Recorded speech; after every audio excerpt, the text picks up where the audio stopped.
sa loob mo. Itago ang plastic na naman ni berde at ang bote natin bibente. Kasi di dapat nila malaman kung gaano tayo kademonyo. Ang mga sikreto natin tila ba nasa isang tabi.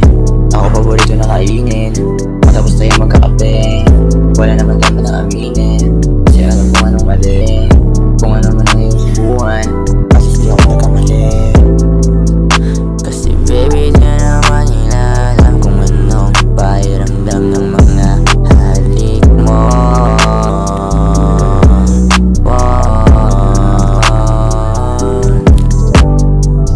Huwag para tawag magpatuslo, di na alam ano nasa loob mo. Itago ang plastic na naman ni berde at ang bote natin bibente.